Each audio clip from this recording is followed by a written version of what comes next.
나주역 신도시 상가 공실률이 무려 70%입니다. 상가마다 텅텅 비어있고 공실률이 100%인 곳도 넘쳐납니다.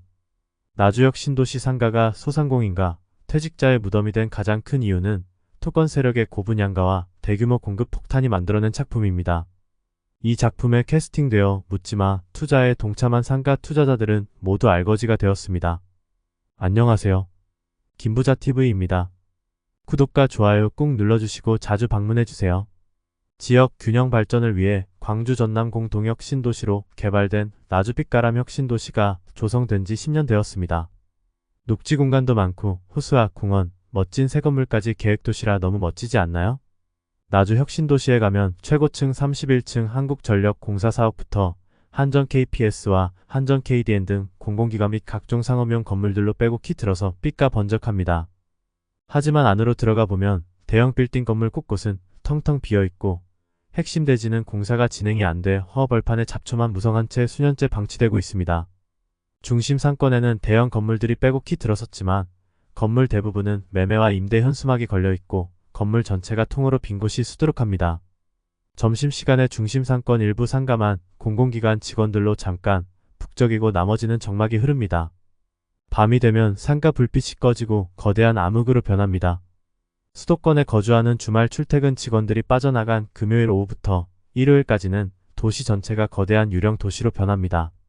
한때 전라남도의 강남이라고 불리며 전국 땅값 상승률 1위를 찍었던 나주역 신도시에 무슨 일이 벌어지고 있을까요? 10년 전 나주역 신도시는 10개의 혁신도시 중 한국전력, 농어촌공사, 농수산식품유통공사 등 제일 많은 16개 공공기관이 이전하였습니다. 미국의 실리콘밸리나 일본의 기업도시 도요타시와 같은 첨단 산업혁신단지를 지역에 만들겠다는 목표를 가지고 시작되었습니다.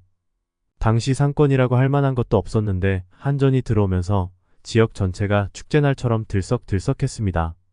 한전 등 16개 기관 6,800여 명이 이전하며 전남 나주와 광주 일대는 혁신도시 효과가 가장 크게 기대되었습니다.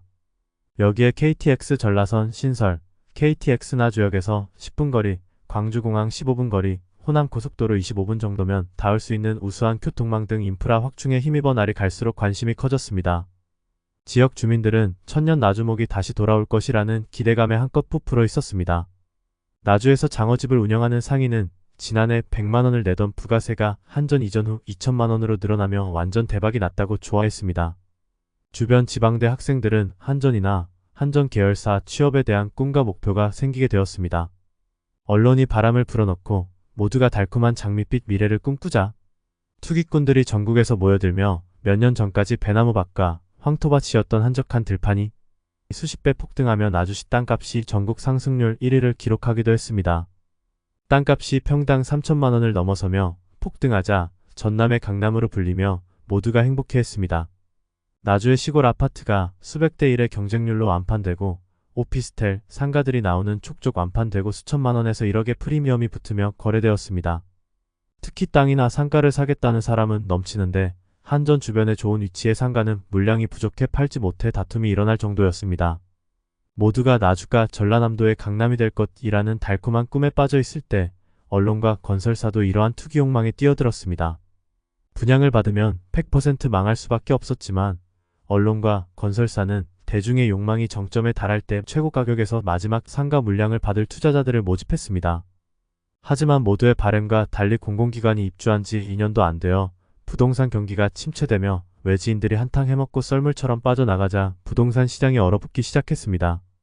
사업비 1조 4,175억 원을 투입해 인구 5만여 명 상주를 목표로 했지만 현재 3만 9천 명대에서 정체되어 있습니다. 병원, 교육, 문화편의 시설 부족 등으로 가족 동반 이주율도 70%대에 그치고 수도권에 거주하는 공공기관 직원 7,800명 정도가 주말에는 서울로 출퇴근을 하고 있기 때문입니다. 입주 초기에는 외지 투자자들과 이주 공기업 직원들로 인해 상가가 활성화되는 듯 보였으나 거품이 빠지며 외지인들이 빠져나가고 공기업 직원들도 주말에 빠져나가자 거대한 유령도시가 되었습니다. 지역 균형 발전이라는 기존 취지와 달리 대부분 공기업 직원들에게 외면을 받아 주말에 정주를 하지 않고 주중에 일하러만 오니 상권이 완전히 죽게 되었습니다. 희망이 사라지자 공실률이 70%에 달하면서 뒤늦게 투자에 뛰어든 건물주와 세입자들이 경제적 어려움을 겪고 있습니다. 대출금을 갚지 못해 우울증에 걸리고 장사가 안 돼서 극단적인 선택을 한 경우도 있습니다. 현재 나주역 신도시 상가 공실률이 무려 70%에 달합니다. 10곳 중 7곳은 텅텅 비어 있습니다. 중심 상업지구를 제외한 대부분의 건물은 텅텅 비어 있습니다. 중심지역 1층 상가의 경우도 곳곳에 임대문에 현수막이 붙어 있습니다. 어떤 곳은 특별한 혜택 임대라고 되어 있는데 일부 건물주는 1년 동안 임대보증금 없이 관리비만 내고 상가를 이용하도록 하고 있지만 이마저도 장사가 안 되어 들어오는 사람이 없습니다. 대형 프랜차이즈조차 견디지를 못하고 망해 나가고 수차례 업종 변경하다가 결국 폐업 수순을 밟는 어려운 상황입니다. 김 씨는 2016년 25평 크기 상가 2곳을 분양받았습니다. 혁신도시의 장밋빛 미래를 믿고 퇴직금과 노후자금의 대출까지 받아 10억을 투자했습니다. 현재 한 곳은 다행히 중심 상가에 있어 버티고 있지만 상가 한 곳은 6년째 비어 있습니다. 상가 2곳의 원리금과 관리비 등으로 월 350만원 이상 나갑니다. 모아놓은 돈도 없고 상가는 팔고 싶어도 팔리지도 않고 매달 숨만 쉬어도 나가는 돈 때문에 정말 죽고 싶은 심정입니다. 인근의 대형 상가를 분양받은 A씨는 6년째 세입자를 찾지 못하고 있습니다. 장사로 번 돈을 빈 상가의 이자와 관리비로 쏟아붓고 있습니다. 관리비, 원리금도 제대로 못 내 부도가 나게 생겼어요. 벌어서 거기에 메꾸느라고 힘들어요. 한 달 수백만 원의 이자를 감당하지 못해서 A씨는 경비일을 시작했습니다. 3년 전에는 한 상인이 경제적인 어려움으로 우울증을 앓다가 극단적인 선택까지 했습니다. 나주역 신도시 상가가 죽게 된 가장 큰 원인은 상가 분양 물량이 폭탄급으로 공급되었기 때문입니다. 인구 39,200명 도시에 상가 6,000개가 공급되었습니다. 인구 6.5명당 상가 한 채 꼴입니다. 이건 말 그대로 상가 폭탄이네요. 도대체 공무원들은 무슨 생각으로 일을 하는지 모르겠습니다. 혁신도시 인구 1인당 상가 면적에서 나주는 28.12로 경북 김천 8.2, 대구 9.12, 강원 원주 8.92 등 다른 혁신도시보다 넓습니다. 높은 공실률은 도시개발 주체인 전남개발공사, 광주도시공사, LH가 지구단위계획 변경 시 땅 장사를 위해 주상복합 용지를 상업용지로 바꾸고 지식산업센터의 근린생활시설 용지를 30%까지 허용하면서 상가가 과잉 공급되었습니다. 이재태 전남도 의원은 광주도시공사, 전남개발공사, LH 등 혁신도시 개발 3사가 미분양 용지를 해소하기 위해 당초 토지 이용 계획과는 다르게 땅 장사로 쪼개고 바꾼 책임이 무엇보다 크다고 지적했습니다. 코로나19 장기화와 소비 위축, 인구 유입 정체 등으로 공실률이 해소될 기미가 없자 나주시는 상가 공실률 최소화를 위한 개선책으로 상가를 생활용 숙박시설로 용도 변경을 추진할 계획입니다. 하지만 이렇게 해도 공실을 낮추기가 쉽지 않을 것 같습니다.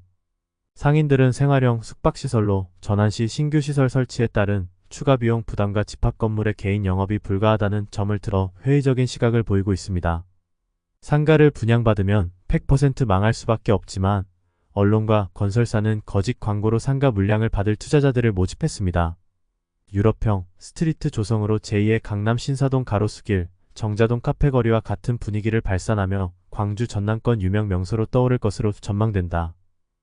호수공원 이용객들로 추중, 주말 인근 지역 흡수, 집객 효과가 뛰어나며 지가 상승으로 인한 상가 가격 상승 및 고임대 수익을 보장할 수 있어 일거양득 효과를 톡톡히 보고 있다.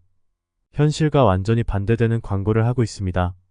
공공기관 직원들이 이용할 만한 시설이나 휴식 공간의 공급이 부족해 상가 분양에 대한 거는 기대는 더욱 높아지고 있다. 주변 상권에 대한 공공기관 직원들의 수요가 커짐에 따라 상가 분양은 물론이고 상가 운영 수익도 높을 것이라는 부동산 전문가들의 관측이다. 상가가 넘쳐나고 있는데 이용할 만한 상업시설이 부족하다고 거짓 광고를 하고 있습니다. 이런 거짓 광고와 투자자들의 욕망이 합치되어 6,000명 넘는 투자자들이 평생 모은 피 같은 투자금, 퇴직금이 털렸습니다. 6,000명의 가장들과 수만 명 가족들의 파산과 눈물만 남았습니다. 이 수많은 상가를 도대체 누구를 위해 지은 건가요? 이 상가 분양으로 누가 부자가 되었나요? 지금 서울과 수도권 아파트들이 전고점을 회복하며 다시 영끌족이 등장하고 있습니다. 거품이 터지기 전날까지 아무도 모릅니다. 대한민국이 단돈 55억 달러 6조 원 없어서 IMF 구제금융 신청하기 전날까지 아무도 우리나라가 부도날이라고 생각을 하지 못했습니다. 여러분 스스로의 돈과 가족을 지키십시오. 김부자TV를 구독하시면서 경제 공부를 통해 절대 잃지 않는 투자, 내 돈을 지키는 투자하는 것을 추천드립니다. 구독, 좋아요 지금 꾹꾹 눌러주세요.